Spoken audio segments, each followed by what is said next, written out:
예, 우리 말씀 같이 보겠습니다. 시편 말씀이에요. 시편 3편 1절부터 8절까지의 말씀. 한 절씩 교독하죠. 여호와여, 나의 대적이 어찌 그리 많은지요. 일어나 나를 치는 자가 많으니이다. 많은 사람이 나를 대적하여 말하기를 그는 하나님께 구원을 받지 못한다 하나이다.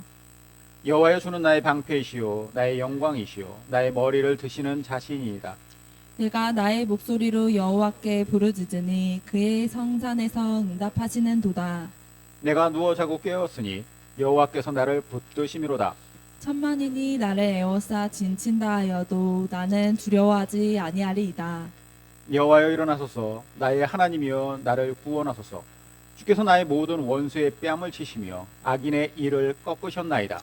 구원은 여호와께 있사오니 주의 복을 주의 백성에게 내리소서. 아멘. 아멘. 이 세상을 살아가는 사람들은 각자 자기들만의 각자의 고민을 다 가지고 살아갑니다. 언젠가 제가 이런 말 들어본 적 있는 것 같아요.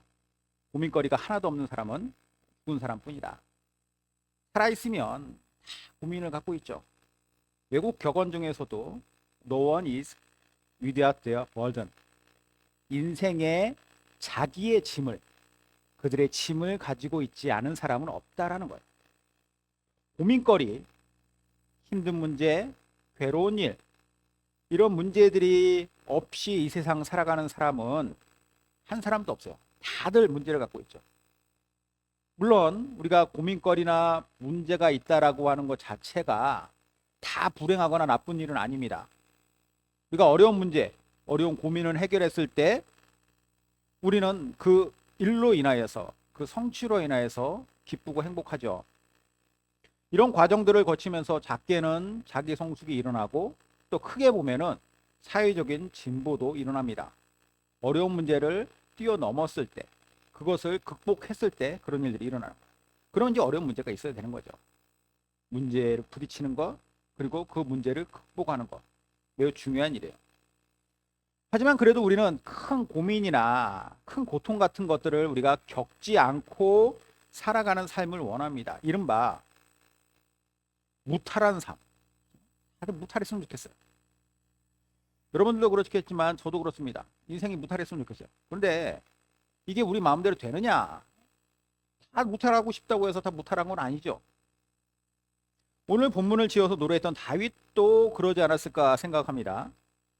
다윗의 인생이 70년이었는데 그의 70년 인생을 우리가 들여다보면 참 굴복이 많은 인생이에요.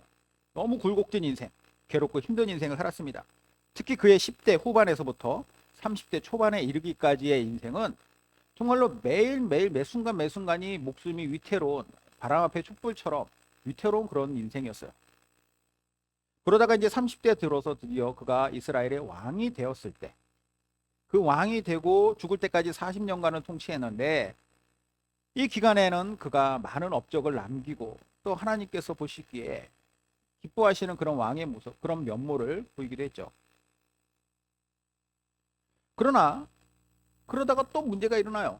물론 이거는 다윗의 큰 문제였죠. 50대에 들어서 밧세바 간음 사건이 있었지 않습니까?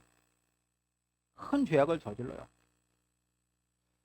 그래도 다윗은 이 문제를 하나님 앞에 철저하게 회개하고 그러므로 말미암아 하나님께서 그를 용서하시는 그런 장면도 있습니다. 밧세바를 통하여서 낳은 아들이 솔로몬 아닙니까? 솔로몬이 다윗의 대를 잇기도 하죠. 그 일이 있고 나서 아마도 다윗은 하나님 앞에 이제 큰 일을 겪었으니, 큰 죄를 범하고 이것을 또 회개도 했으니 남은 인생, 남은 여생을 하나님 앞에서 이제 자신은 정말 성실하게 올바르게 살고자 했을 거예요. 남은 여생 평화롭게 마무리할 것을 그가 당연히 기대했겠죠. 근데 문제가 생깁니다. 그의 나이 약 60세 정도 됐을 때 그의 아들 압살롬이 왕자의 난을 일으켜요. 아버지 다윗을 죽이고 이스라엘의 왕이 되려고 합니다. 실제로 압살롬의 난은 거의 성공할 뻔했습니다. 이 친구가 아주 사악한 친구긴 한데 머리가 아주 잘 돌아가요. 머리가 좋고 또 외모도 출중합니다. 언변이 좋아요. 그러다 보니까 다윗 아버지의 최측근 신하들을 그가 미리 포섭해요. 물론 이제 그거는 협박을 통해서, 겁박을 통해서 포섭한 것이지만 그러면서 이제 포섭을 하고 이스라엘 백성들의 마음, 환심을 다 사놓습니다. 그리고 나서 역모를 일으켰기 때문에 이게 생각보다 훨씬 더 수월하게 과정들이 완성되는 듯 했죠. 매우 신속하고도 강력하게 그는 다윗의 왕궁을 서들어가고 그 왕궁을 차지합니다. 왕좌를 차지해요. 다행히도 다윗은 가까스로 궁을 빠져나와서 목숨만은 부지할 수 있었습니다. 사무엘하 말씀 볼까요? 사무엘하 15장에 전령이 다윗에게 와서 말하되 이스라엘의 인심이 다 압살롬에게로 돌아갔나이다 한지라. 다윗이 예루살렘에 함께 있는 그의 모든 신하들에게 이르되 일어나 도망하자. 그렇지 아니하면 우리 중 한 사람도 압살롬에게서 피하지 못하리라. 빨리 가자. 두렵건대 그가 우리를 급히 따라와 우리를 해하고 칼날로 성읍을 칠까 하노라. 남아있는 몇몇 신하들과 함께 겨우겨우 다윗은 왕궁을 빠져나갑니다. 이때의 다윗의 심정이 어땠을까? 이 당시의 심정. 그가 얼마나 낙심되고 또 괴로웠을까요? 또 얼마나 막막하고 두려웠을까요? 이런 상황에서 오늘 이 시편 3편이 나온 겁니다. 이 시편 3편을 소개하는 표지어에 이렇게 쓰여 있어요. 뭐라고 쓰여 있냐? 다윗이 그의 아들 압살롬을 피할 때에 지은 시다. 자, 이 표지어에 다 담겨 있죠. 다윗이 어떤 감정으로, 어떤 아픔으로 이 시를 지었을까? 그의 깊은 고민과 실망과 고통이 우리는 충분히 예상이 되죠. 우리가 만일 다윗의 상황이라면 어땠을까요? 우리가 다윗처럼 이 상황 속에서 시를 지었다. 그러면 어떤 시를 지었을까요? 아마도 우리는 분노가 차올랐을 겁니다. 동시에 절망적인 자기 연민에 빠졌겠죠. 내가 뭘 잘못했는가? 이 아들이 왜 이러는가? 자, 그런데 다윗은 뭐라고 평가받는 사람이에요? 하나님의 마음에 합한 사람이다 라고 하는 평가를 받았지 않습니까? 그 다윗은 뭔가 다르긴 달라요.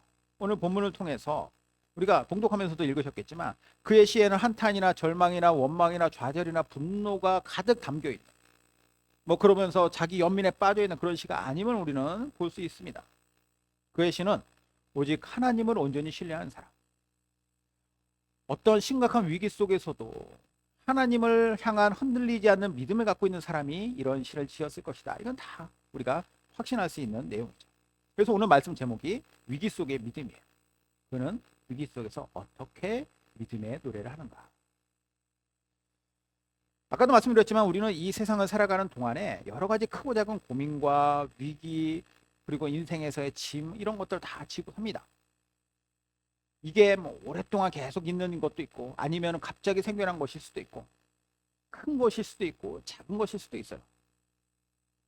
그러나 이 모든 상황 속에서 우리는 이 시에 나오는 다윗의 노래를 통하여서 위로도 받지만 동시에 영적인 귀한 길잡이도 오늘 이 시간을 통해서 한번 받아보면 좋겠습니다. 아, 내가 이 문제 이렇게 봐야 되는구나. 아, 이 같은 사실을 내가 믿고 나아가야 되는구나. 아, 앞으로 나는 이렇게 사는 것이 옳은 것이구나. 이걸 한번 배워보자라는 것이죠. 오늘 다윗의 시는 세 부분으로 나눠질 수 있습니다. 첫 번째 부분이, 그는 절망적인 자신의 상황을 있는 그대로 노래하고 있죠. 여호와여, 나의 대적이 어찌 그리 많은지요. 일어나 나를 치는 자가 많으니이다. 많은 사람이 나를 대적하여 말하기를 그는 하나님께 구원을 받지 못한다 하나이다. 자, 셀라라고 하는 것은 이제 음악적인 쉼표 같은 거예요. 당시 다윗을 괴롭혔던 이 절망적인 상황이라는 것이 무엇이냐? 그의 대적이라고 얘기해요. 대적. 그 대적의 우두머리는 그의 아들이죠. 이 압살롬이라는 아들이 사실 아버지인 다윗에게 크게 실망했던 적이 있었던 아들입니다. 그로 인해서 그에게 분노가 쌓였어요. 충분히 그럴 수 있죠. 하지만 그 역시도 다윗에게 그 분노로 인하여서 다윗에게 아주 큰 죄를 저질렀습니다. 아주 나쁜 놈이긴 했지만 다윗의 장남이자 자신의 큰 형인 암논을 압살롬이 죽인 것이에요. 이로 말미암아서 다윗은 압살롬을 더 이상 보고자 하지 않았습니다. 아예 부자간의 열을 끊으려고 했는데, 그러다가 이제 몇 년 후에 다윗이 압살롬을 다시 받아줘요. 자, 그렇다면 이제 압살롬도 아버지의 관계를 잘 풀고 자기 인생을 이제 건설적으로 잘 살아가는 것이 당연한 수순이겠죠. 그러는 척은 했습니다. 겉으로는 그러는 척하면서 그의 행동은 다 각본에 짜여져 있던 것이죠. 오랜 기간 동안 그러는 척하면서 몰래 뒤에서는 아버지와 백성들 사이의 관계를 이간질시켜요. 백성들에게 억울한 일을 자기가 막 풀어주는 척하면서 그러면서 이제 아버지 다윗은 이런 것들도 들어주지 않지 않냐고 이런 식으로 백성들의 환심을 막 삽니다. 자기의 인기를 막 쌓아가요. 그러다가 아까 말씀드렸던 아버지의 측근 신하들까지도 포섭을 하고 왕제의 난을 일으키죠. 다윗이 이 같은 상황을 느껴서야 알고서 이 시를 지어 불렀다고 했습니다. 자, 여호와여 나의 대적들이 많습니다. 나를 치겠다고 일어나서 덤비는 자들이 너무 많습니다. 그가 처한 상황에 대한 심각성을 여기서 이야기해주고 있어요. 자, 상황이 이러한데 다윗을 적극적으로 공격하지 않은 사람들까지도 그를 향해서 말을 합니다. 뭐라고 말하느냐? 당신의 하나님이 이번에는 당신을 구원하지 못할 겁니다. 이 위기는 당신이 결코 극복할 수 있는 위기가 아닙니다. 이렇게 얘기를 해요. 사람이 뭔가 심각한 위기에 빠지고 막 이렇게 절망적인 상황에 있을 때 그에게 지지와 힘을 줄 수 있는 말을 하는 거. 그러니까 말 한마디로 청량빛도 갖는다는데 말 한마디로 옆에서 위로를 해주고 아니면 멀리 있으면 내가 당신을 위해서 기억하고 당신을 위해서 기도합니다. 이런 말 한마디 해도 얼마나 큰 위로를 받을 때가 있습니까? 말 한마디로도 큰 위로를 받아요.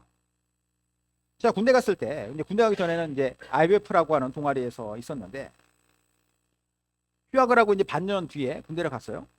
군대 갔는데, 그 IBF에서 몇 달에 한 번씩 제게 소식지를 보내줬습니다. 그리고 그 소식지에 이제 가끔씩 사람들이 이제 응원하는 글도 써서 보내줬죠.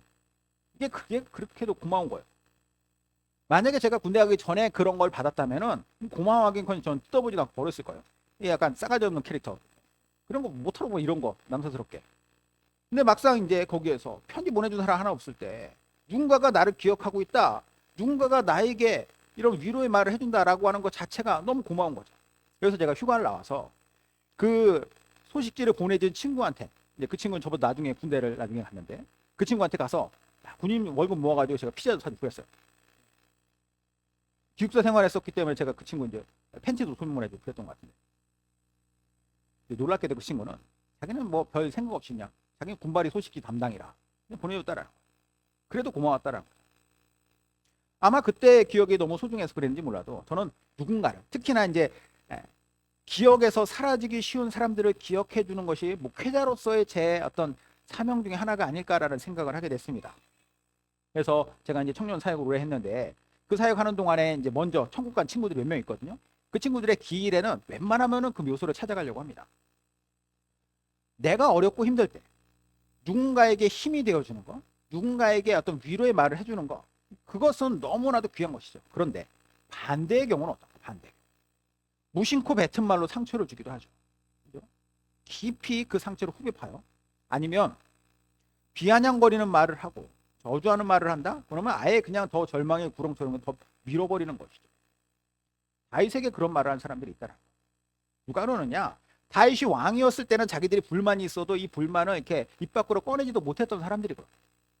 그의 위기가 닥치자 이번만큼은 당신도 회복할 수 없는, 당신도 이번에는 그냥 그대로 끝날 것이다라고 하는 저주의 말을 퍼부어요. 상처에 소금을 뿌립니다. 시편 42편을 보면 고라자손도 그의 시에 이런 비슷한 경험을 노래합니다. 시편 42편. 사람들이 종일 내게 하는 말이 내 하나님이 어디 있느냐 하오니 내 눈물이 주야로 내 음식이 되었도다. 듣기만 해도 힘 빠지는 말이죠. 그런데 다윗은 이 같은 절망적인 상황 그리고 그 가운데서 들려오는 여러 가지 저기적인 말들 이런 것들에 대해서 내가 이것을 모른 척한다던가 애써 그것을 부정한다던가 그러지 않고 수치스러운 이 일과 말 등에 대하여서 그는 정면으로 직면하고 있다. 그러면서 하나님께 아랜다. 약간 하나님께 일르는 듯한 느낌이죠. 하나님 이렇게 하고 있습니다. 그러면서 두 번째 부분의 노래를 이어하고 있어요. 두 번째, 다윗은 희망적인 하나님의 능력을 기대하며 노래해요. 여호와여 주는 나의 방패시요 나의 영광이시요 나의 머리를 드시는 자시니이다. 내가 나의 목소리로 여호와께 부르짖으니 그의 성산에서 응답하시는도다. 자, 여기 보면요. 이 3절은 앞에 나온 1절과 이렇게 상반된 내용이에요. 그리고 4절은 2절과 상반된 내용이에요. 자, 1절 보면은 1절에서는 대적자들이 많고 그를 치려고 일어나는 자들이 많다라고 했는데 3절에서 뭐라고 하느냐?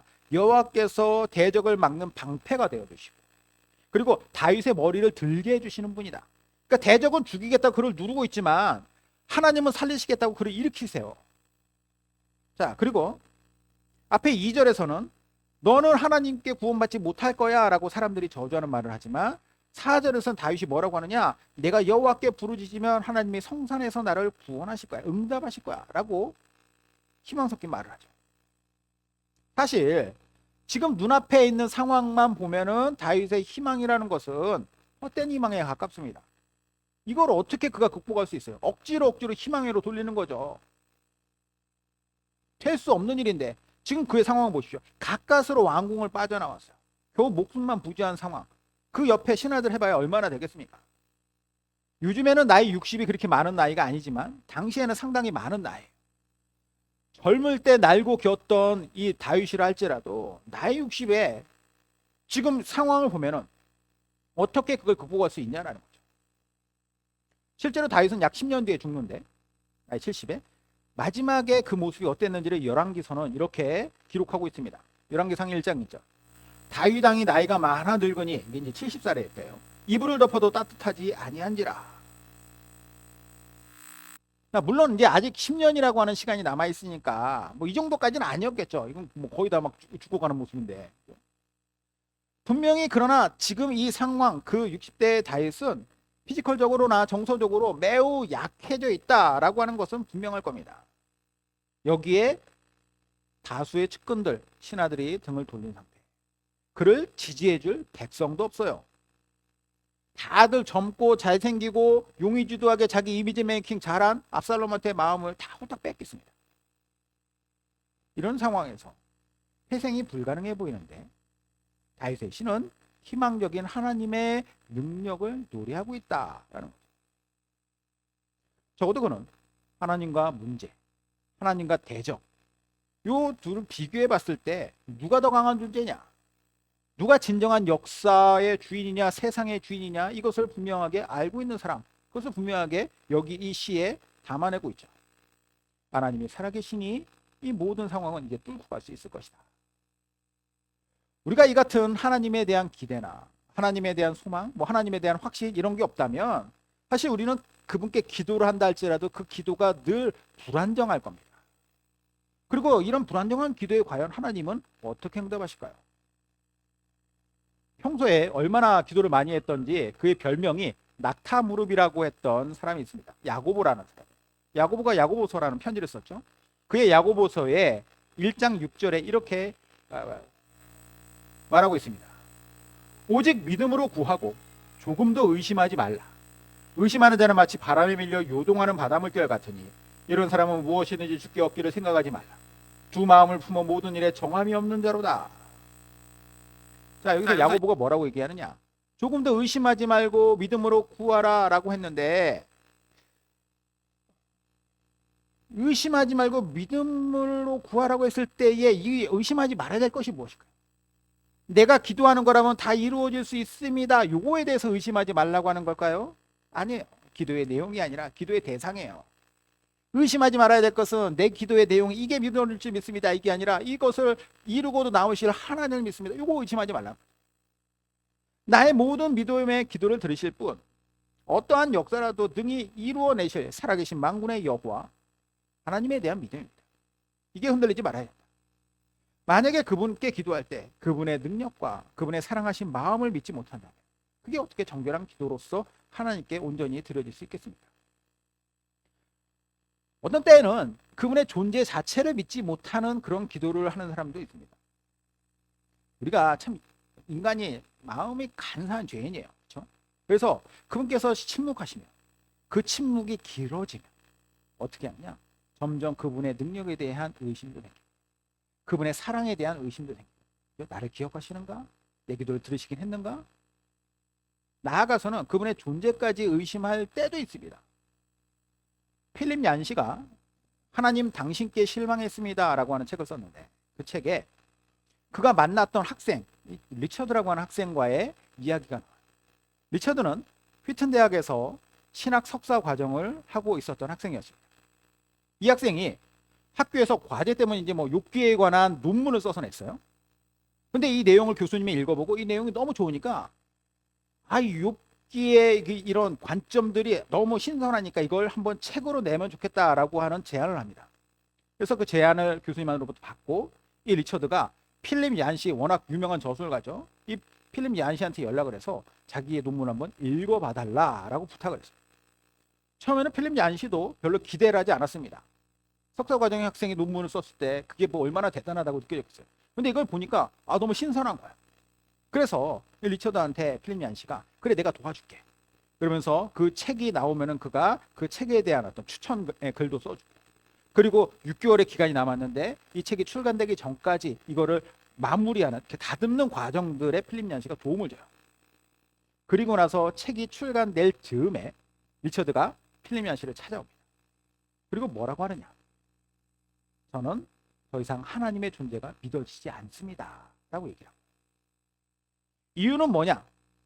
내가 하나님께 간절하게 기도를 했음에도 불구하고 하나님이 저의 기도는 정말 하나도 들어주지 않았습니다. 이 과정 속에서 내가 실망하고 낙심하고 그러는 과정 속에서 위로라도 주셨으면 좋겠는데 위로는커녕 어떠한 느낌이 들질 않는 거예요.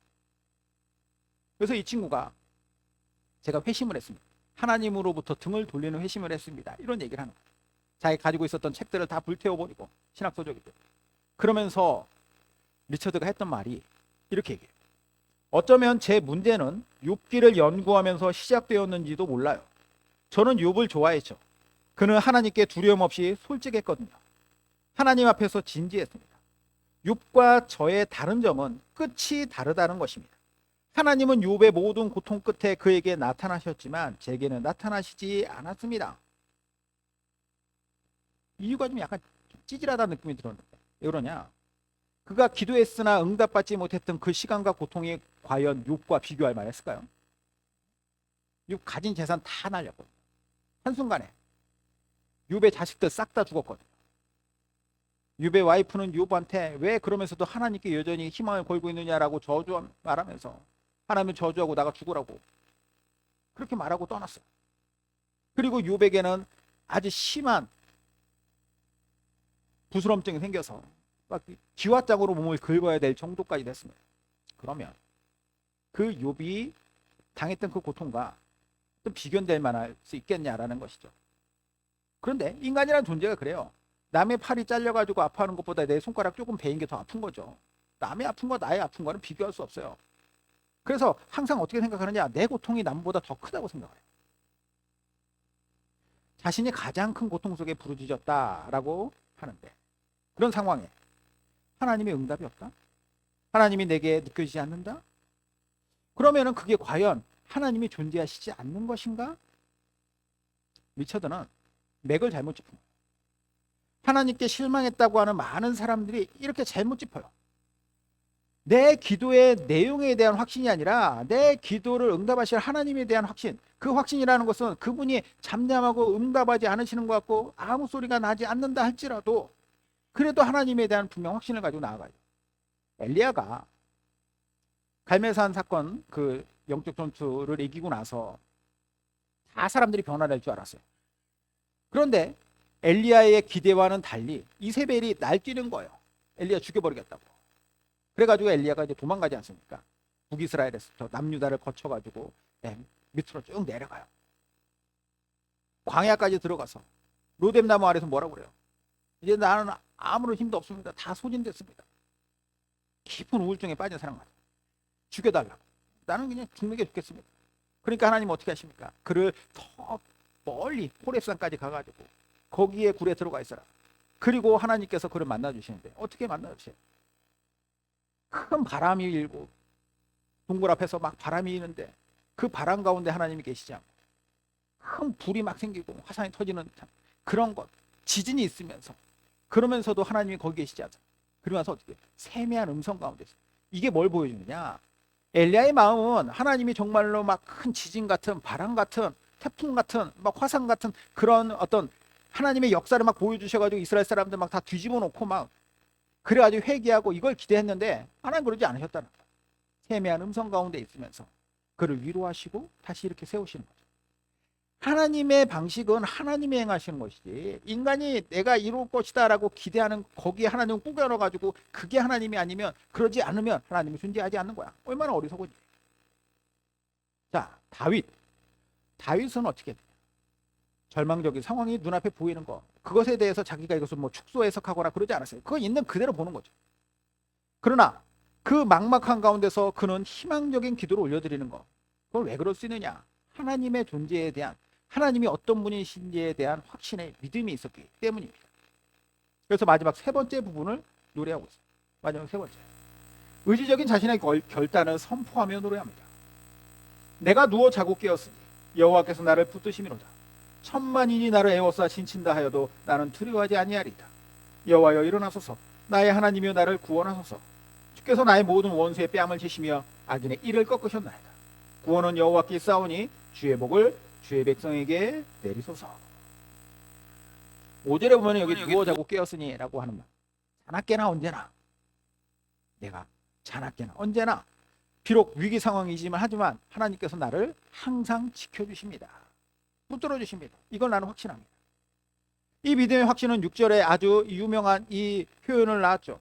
천만인이 나를 에워싸 친친다 하여도 나는 두려워하지 않을 것입니다. 이 당시에 전쟁은 주로 어떻게 했느냐? 양측의 진을 쳐요. 거기서 이제 장수들이 나오고 그래서 이제 다윗과 골리앗이 싸운 거 아닙니까? 양측의 장수들이 나와가지고 싸우고 그러면서 이제 압도하는 서로 으르렁대다가 압도하다가 그러다가 이제 붙어서 싸우는 거죠. 그러면 그런 시대에는 얼마나 많은 숫자의 군사를 보유하고 있느냐가 숫자가 곧 모든 전쟁의 가장 큰 힘이에요. 그런데 우리의 군대는 얼마 안 되는데 상대방 군사가 어마어마한 대군을 몰고 와서 우리는 요만큼인데 저쪽에서는 막 둘러싸고 있듯이 빽빽하게 있다? 얼마나 오금이 저리겠습니까? 다윗이 노래한 천만인, 실제로 천만이라는 숫자를 이야기한 거예요. 뭐 요즘도 천만이라는 숫자는 엄청나죠. 하물며 당시에 천만은 어떻겠습니까? 우리나라 현역 군인이 50만이 좀 안 되는데 중국군도 현역 군인은 200만이 안 됩니다. 1000만 명이면 얼마나 많은 숫자예요? 물론 시적인 표현이죠. 다시 표현할 수 있는 가장 큰 숫자를 이야기하는 걸지도 모릅니다. 근데 중요한 것은 그만큼 엄청난 대적이 있고 그로 인하여서 나를 포위하고 나를 압도하고 있는 적이 있다 할지라도 나는 두려워하지 않을 것이다. 이유는 하나밖에 없어요. 밤낮 없이 지키시고 붙들어 오신 하나님, 천만인보다 훨씬 더 강하신 하나님, 하나님에 대한 온전한 신뢰, 그거죠. 그래서 마지막 7절 8절에 그는 하나님께 이렇게 외치고 있습니다.